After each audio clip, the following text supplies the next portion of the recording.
안녕하세요, 여러분. 오늘은 KBS 조이 무엇이든 물어보살에서 화제가 된 최악의 근친 불륜 사건을 소개해드리겠습니다.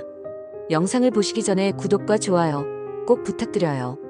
이 사연은 정말 많은 분들에게 큰 충격을 주었던 내용인데요. 결혼 8년차 부부에게 일어난 상상도 못할 일이었습니다. 안녕하세요. 저는 김모 씨라고 합니다. 지금 정말 힘든 상황에 처해 있어서 상담을 받으러 왔습니다. 네, 안녕하세요. 어떤 얘기인지 한번 들어보겠습니다. 무슨 일이 있으셨나요? 남편이 있는데요. 바람을 피워서 지금 따로 살고 있거든요. 그 때문에 어떻게 해야 될지 모르겠어서요. 결혼한 지는 얼마나 되셨어요? 지금 8년 차예요. 결혼도 일찍 했어요. 22살에 했거든요. 여기서 잠깐 22살에 결혼한 김모 씨 부부의 이야기, 과연 어떤 일이 벌어진 것일까요? 구독자 여러분들도 궁금하시죠? 저희가 결혼할 때 저희 어머니가 재혼을 하셨어요. 새아버지가 생기면서 그쪽 가족들과도 인연이 생겼죠. 조카들도 생기게 되었고요.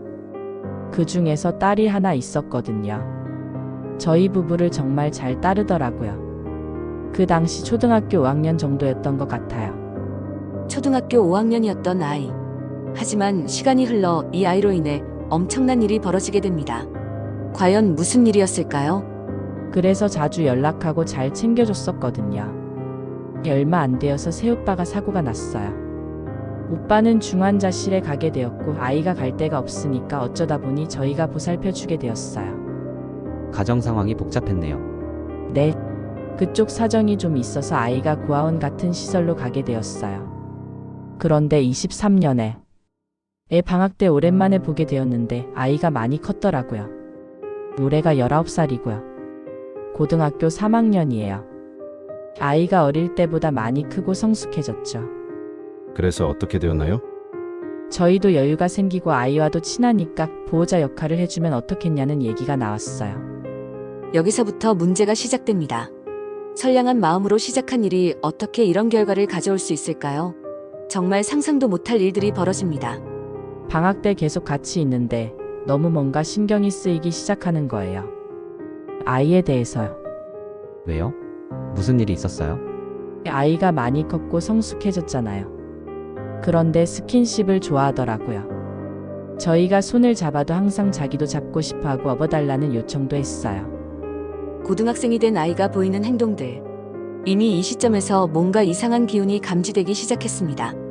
하지만 진짜 문제는 이제부터입니다. 저는 거절을 못하는 성격이어서 계속 받아줬어요. 근데 어느 날 정말 큰일이 터진 거예요. 뭔 일이요? 저희 셋이서 거실에 앉아 있었는데 제가 피곤해서 옆으로 누워 있었거든요. 그런데 둘이 저를 보겠다고 한 명은 내려가고 한 명은 올라오고 이런 상황이 반복되다가 둘이 뽀뽀한 거예요. 뭐라고요? 여러분, 지금 듣고 계신 게 맞습니다. 남편과 19살 조카가 뽀뽀를 했다는 것입니다. 이게 과연 실화일까요? 김모 씨의 충격은 어땠을까요? 제가 그 순간을 다 봤거든요. 누워있다가 딱 일어난 순간 둘이 뽀뽀하고 있었어요. 너무 화가 났죠. 그럼 그때 어떻게 하셨어요? 바로 방에 들어갔더니 남편이 따라왔어요. 유해라고 하더라고요. 그냥 부딪힌 거라고요. 부딪혔다고요? 과연 그럴 수 있는 일일까요? 김모 씨는 이 말을 믿을 수 있었을까요? 그리고 이 일은 여기서 끝이었을까요? 저도 믿고 싶었어요. 그래서 제 부모님들을 불렀고 아이는 다시 고아원 갔던 그 시설로 보냈어요. 그런데 며칠 뒤 남편이 저보고 우리가 얘를 입양하자고 하는 거예요. 입양을요? 네. 이렇게까지 얘기했는데 어떻게 아이를 또 버리냐면서 양심이라는 단어까지 꺼내면서 다시 데려오자고 했어요. 여러분, 이 상황 어떻게 생각하시나요? 뽀뽀 사건 이후에 오히려 입양을 제안하는 남편. 정상적인 반응일까요? 뭔가 이상하지 않나요? 저도 물론 조카를 고아원으로 보낸 게 너무 미안했어요. 그래서 믿어주고 다시 아이를 자주 보게 됐고 아이한테는 각서를 써달라고 했어요. 각서요? 절대로 스킨십을 하지 말고 개인적으로 연락하지 말자고요. 아이도 알겠다고 하면서 미안하다고 했어요. 그냥 실수였다고요. 각서까지 쓰게 한 김모 씨. 하지만 과연 이것으로 모든 게 해결될 수 있었을까요? 안타깝게도 이야기는 여기서 끝나지 않습니다. 그 이후로도 둘이 있으면 계속 신경이 쓰였어요. 옆에 앉아 있어도 신경 쓰이고요. 그럼 남편의 행동은 어땠어요? 평소에도 제가 남편을 안아주면 아이도 와서 안아달라고 하고 제가 하는 건 다 하고 싶어 했어요.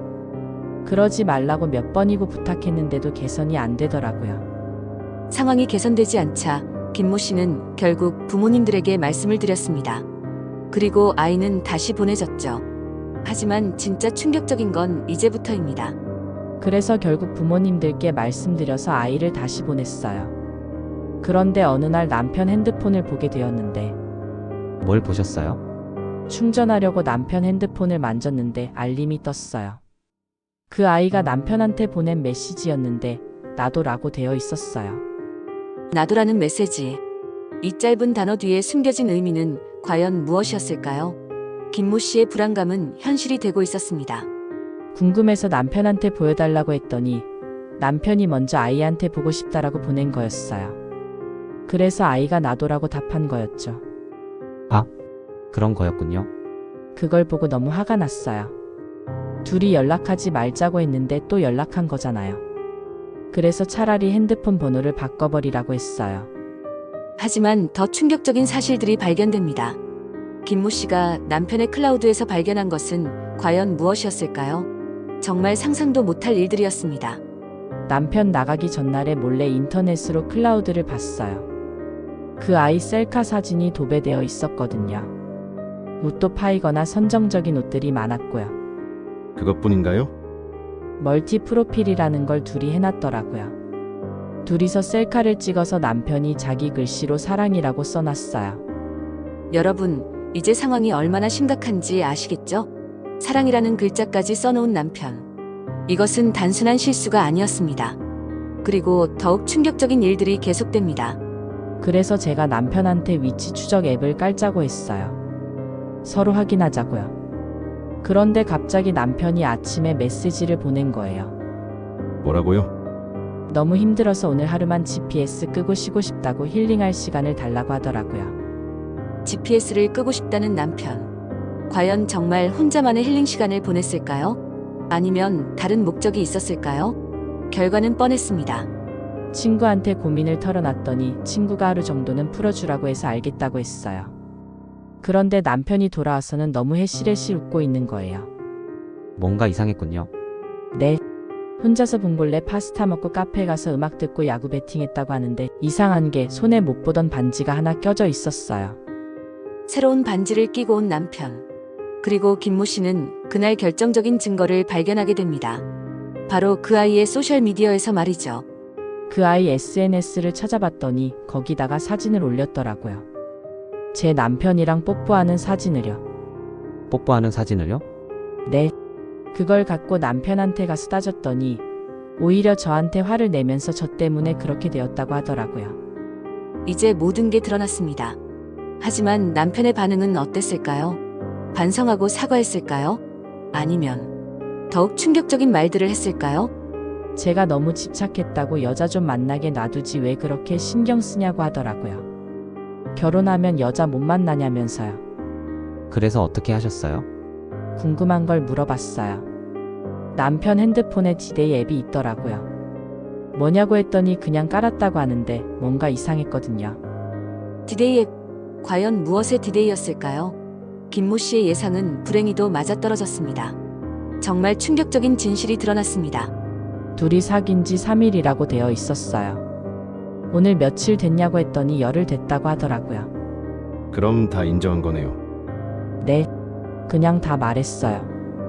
어떡하려고 했냐고 했더니 같이 살려고 했대요. 어디까지 했냐고 했더니 뽀뽀까지밖에 안 했다고 하더라고요. 뽀뽀까지밖에 안 했다고요? 과연 그게 다였을까요? 하지만 이미 이것만으로도 충분히 충격적인 상황이었습니다. 그 후 남편은 어떻게 했을까요? 그 뒤로 남편이 집을 나갔어요. 저는 그 아이에게 알고 있는 사람을 통해서 말을 전했어요. 가만 안 두겠다고요. 그랬더니 뭐라고 하던가요? 저보고 법정에서 보자고 하면서 행복하게 잘 살겠다고 하더라고요. 둘이서요. 법정에서 보자고 당돌하게 말하는 아이와 집을 나간 남편. 김모 씨의 마음은 어땠을까요? 그리고 이 모든 상황을 어떻게 받아들였을까요? 저는 솔직히 아이 아빠이기도 하고 그동안 믿었던 사람이니까 잡고 싶었어요. 다른 사람들이 저희 부부 너무 좋아 보인다고 많이 얘기했었거든요. 그래서 어떻게 하셨어요? 새벽 내내 잡았어요. 제발 다시 해보자고요.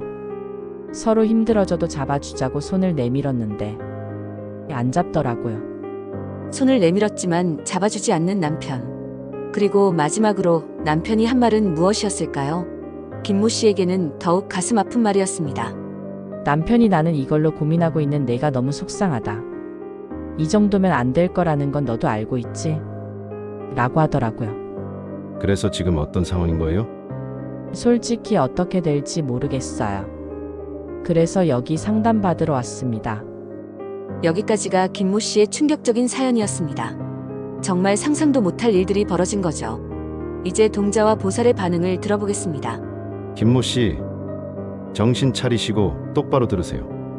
이런 일이 도대체 왜 벌어졌는지 한번 생각해 봅시다. 제가 볼 때는 남편이 결혼한 지 8년 되면서 권태기가 왔는데 고등학생이고 젊은 여자아이가 집에 있으면서 스킨십을 하니까 눈이 돈 거예요. 동자와 보살의 날카로운 지적이 시작됩니다. 과연 이 상황을 어떻게 분석하고 있을까요? 그리고 김모 씨에게는 어떤 조언을 해줄까요?